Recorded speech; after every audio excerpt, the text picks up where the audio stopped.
News 18 বাংলায় স্বাগত। Prime time এট 18 আপনাদের সঙ্গে রয়েছে আমি শর্মিষ্ঠা। বাংলার কুরুক্ষেত্রে মোদি মমতা দ্বৈরথ।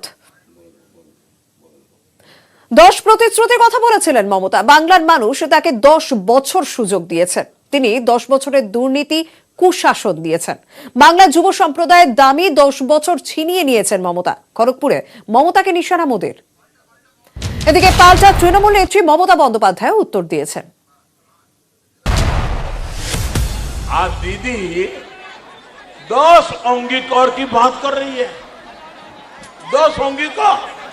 अरे दीदी, बंगाल के लोगों ने आपको 10 साल सेवा का अवसर दिया था, लेकिन आपने 10 साल का भ्रष्टाचार दिया। आपने उन्हें 10 साल का कुशासन दिया। दीदी को बंगाल के युवाओं के भविष्य के साथ नहीं खेलने दिया जाएगा।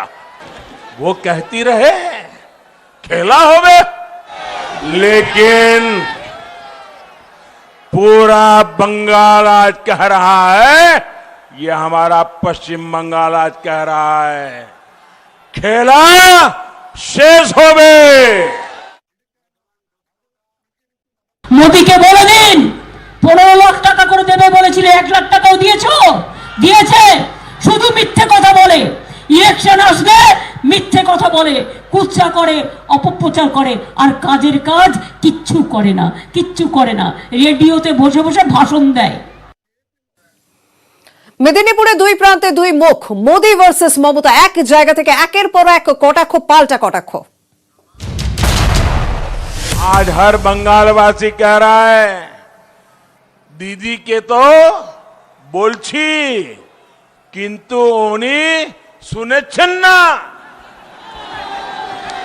अम्फान चक्रवात का हिसाब मांगो तो दीदी को गुस्सा, राशन के चावल की चोरी का जवाब मांगो तो जेल में डाल देती है, कोयला घोटाले पर जवाब मांगो तो पुलिस से डंडे मरवाती है, चाकरी पर जवाब मांगो तो घर जला दिया जाता है। কবে দেখবেন হলদিয়া বন্দর বিক্রি করে দেবে আর নিজের নামে স্টেডিয়াম বানাচ্ছে, নিজেকে ভাবে ভগবানের বাবা। কখনো নিজেকে রবীন্দ্রনাথ ঠাকুর ভাবে, কখনো বিবেকানন্দ ভাবে, কখনো গান্ধীজির উপরে ভাবে। বেশি দিন থাকলে এরা দেশটাকেও বিক্রি করে দেবে। গতকাল তৃণমূল নেত্রী আশ্বাস দিয়েছিলেন ক্ষমতা এলে দ্বিগুণ শিক্ষক নিয়োগ হবে, আর আজ শিক্ষক নিয়োগ নিয়ে রাজ্যকে কাঠগড়ায় তুললেন নরেন্দ্র মোদী। টিচার ডবল নেওয়া হবে, টিচারের সংখ্যা ডবল বাড়ানো হবে, তাহলে ছেলে মেয়েরা চাকরি পাবে। অনেকে চাকরি বাকরি নিয়ে আগে যারা গদ্দাররা ছিল অনেক বেইমানি করেছে অনেকের সাথে, আমি জানি। চিন্তা করবেন না, এবার কাজকর্ম ডাইরেক্ট হবে। शिक्षा की क्या स्थिति है, एक खड़गपुर के लोग बहुत भली भांति जानते हैं। शिक्षक भर्ती के नाम पर यहां का युवा कोर्ट कचहरी के चक्कर लगाने के लिए मजबूर है। भर्तियों के लिए जो बोर्ड, जो कमीशन बनाए गए, उन्हें भी टीएमसी काडर के हवाले कर दिया गया है। তৃণমূল নেত্রী মমতা বন্দ্যোপাধ্যায় গতকালও বলেছিলেন যে হলদিয়ায় তাকে আসতে দেওয়া হতো না, পূর্ব মেদিনীপুরে আসতে হলে তাকে একজনের অনুমতি নিতে হতো। আজও তিনি বললেন ওটা কেন্দ্র শাসিত অঞ্চল, এগড়া, হলদিয়া, নন্দীগ্রামে খেজুরিতে গেলে তাকে আগে অনুমতি নিতে হতো, যেন জোরদার জমিদার বসে আছেন। আজ তিনি বেঁচে গিয়েছেন, আপদ বিদায় নিয়েছে। এখন তিনি যখন ইচ্ছা আসতে পারবেন, যখন ইচ্ছে কাজ করতে পারবেন। হলদিয়ায় আসতে দেওয়া হতো না মা ভাই বোনেরা, আমার পারমিশন নিতে হবে মেদিনীপুর ইস্টে আসতে গেলে। বলে কিনা ওটা কেন্দ্র শাসিত অঞ্চল, এগড়ায় গেলে পারমিশন নিতে হবে, হলদিয়ায় গেলে পারমিশন নিতে হবে, নন্দীগ্রামে গেলে পারমিশন নিতে হবে, খেজুরিতে গেলে পারমিশন নিতে হবে, যেন জোরদার জমিদার বসে আছে। আজকে আমি বেঁচে গেছি, আপদ বিদায় নিয়েছে।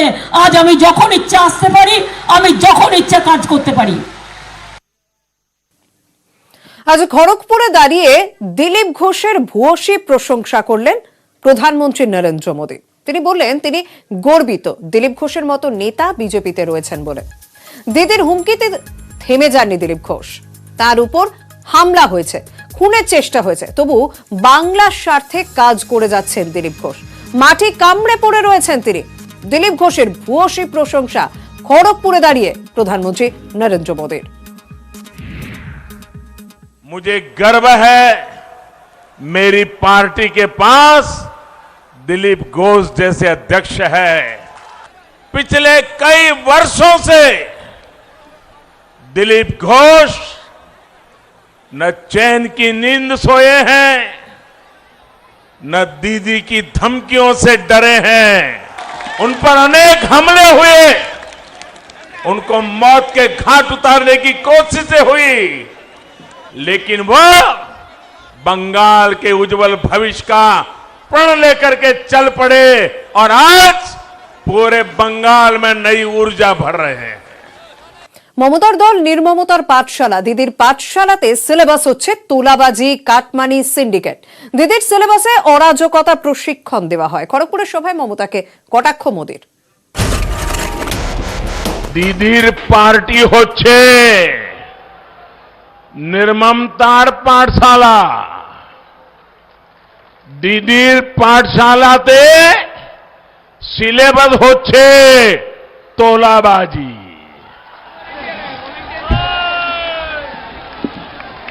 दीदीर पाठशालाते सिलेबस होच्छे कटमनी। दीदीर पाठशालाते सिलेबस होच्छे सिंडिकेट। दीदीर पाठशालात उत्पीड़ने ट्रेनिंग देवा होय, आराजोको तो ट्रेनिंग देवा होय। অন্যদিকে বিজেপিকেও বিঁধেছেন তৃণমূল নেত্রী মমতা বন্দ্যোপাধ্যায়। সেখানে এনেছে মহিলা আবেগ। তিনি বলেছেন বিজেপি দলের মহিলারাও সুরক্ষিত নন। এমনকি বিজেপির পার্টিতেও বিজেপির মেয়েরা সুরক্ষিত নয়। খবর নিয়ে দেখুন কে কি অবস্থায় আছে। ওদের নেতাদের কুকর্ম বেরিয়ে যাবে। আমি ভদ্রভাবে এসব বলি না। আর খড়গপুরে দাঁড়িয়ে ফের অভিষেক বন্দ্যোপাধ্যায়কে বিঁধলেন প্রধানমন্ত্রী। एक तरफ देश निरंतर सिंगल विंडो सिस्टम की तरफ बढ़ रहा है। बंगाल वालों को पता है, देशवासियों को अभी पता नहीं है इसका। ये सिंगल विंडो क्या है? बंगाल में सिंगल विंडो है भाइपो विंडो। बंगाल में कौन सा सिंगल विंडो है? इस विंडो से गुजरे बिना कुछ नहीं हो सकता। পুরুলিয়ার পর খড়গপুরে দাঁড়িয়েও এবারের ভোটে ভয়কে জয় করার আবেদন জানালেন মোদী। बंगाल में ममता दीदी वोट करने की आपकी ताकत को छीनती रही है, लूटती रही है। पुलिस और प्रशासन को भी याद रखना चाहिए कि संविधान और लोकतंत्र की मर्यादाओं से बड़ा कुछ नहीं होता है। आपनारा आश्वस्त थाकुन सबाई एक संगे रखे दाड़ान। इस बार भय नहीं, इस बार भय नहीं, सिर्फ जय, सिर्फ जय। অন্যদিকে পাঁশকুড়া থেকে প্রতিপক্ষকে তীব্র হুঁশিয়ারি মমতা বন্দ্যোপাধ্যায়ের। হাতা খুন্তি দেখাবেন। এবারের নির্বাচনে আমি চাই মা বোনেরা লড়াইটা করুক। অনেক সময় বলছে ভাঙা পায়ে কি করে খেলবে। ভাঙা পায়ে এমন শট মারবো না, একটা পা তো আছে। মা বোনেরা দুটো পা আমার পা, আমি দাঁড়াবো, মা বোনেরা শট মারবে। আমি দেখবো কত বড় ক্ষমতা আছে। দাসপুর হবে বিজেপির বাঁশপুর। সভা থেকে কটাক্ষ অভিষেক বন্দ্যোপাধ্যায়ের। আজকে তো প্রধানমন্ত্রী সভা করে গেছে, একটু কাঁপাতে হবে তো। মেদিনীপুরের মাটির জোর কি একটু বোঝাতে হবে তো। আর দাসপুর যে বিজেপির বাঁশপুর সেটাও তো বোঝাতে হবে, সেটা তো প্রমাণ করতে হবে। বিজেপির ডাবল ইঞ্জিন সরকারের স্লোগানকে ডেবরায় দাঁড়িয়ে বিঁধলেন অভিষেক বন্দ্যোপাধ্যায়। আজকে প্রধানমন্ত্রী এসে কি বলছে, বলছে ডবল ইঞ্জিন সরকার করুন। ডবল ইঞ্জিন সরকার কেন? কেননা চোরগুলো আরামসে চুরি করবে আর ধরা পড়বে না, এখানেও চুরি করে যাবে আর দিল্লিতেও চুরি করে যাবে। আরে একটা ইঞ্জিন তো মাঠে নেমেছে মমতা ব্যানার্জি, তাও আবার পা ভেঙে দিয়েছে। একটা ইঞ্জিনের সাথে লড়াই করতে গিয়ে প্রধানমন্ত্রী, স্বরাষ্ট্রমন্ত্রী, বিজেপির সর্বভারতীয় সভাপতি, agency, ED, CBI, income tax সব তো লেজে গোপরে হতে হচ্ছে। তো মমতা বন্দ্যোপাধ্যায় ইঞ্জিনের সাথে আগে মোকাবিলা করে দেখাও, তারপর ডবল ইঞ্জিনের কথা বলবো। সংযুক্ত মোর্চার ইস্তেহার প্রকাশ করছেন বিমান বসু। কিন্তু রাজ্যের মুখ্যমন্ত্রীকে গ্রিন করিডোর করে নিয়ে আসা হয়েছিল। স্বাস্থ্যের ক্ষেত্রে যে বেহাল অবস্থা তাও তুলে ধরা হয়েছে। এরপর সাবহেডিং আছে গ্রন্থাগার, না বলাই ভালো। বেশিরভাগ গ্রন্থাগার এখন বন্ধ, স্টাফ নেই, গ্রন্থাগারিক নেই, কোনো স্টাফ নেই। আমি সেদিন একটা গ্রন্থাগারের সামনে দিয়ে মিছিল করে যাচ্ছিলাম একটা জেলায়। আমি বললাম এই গ্রন্থাগারটা খোলে? বলে কখনো খোলে, কিন্তু গ্রন্থাগার এখন গ্রন্থাগার হিসেবে কাজ হচ্ছে না। যিনি আছেন তিনি আর কিছুদিন তার চাকরি আছে, তার চাকরি রিটায়ার করে গেলে এটাও বন্ধ হয়ে যাবে।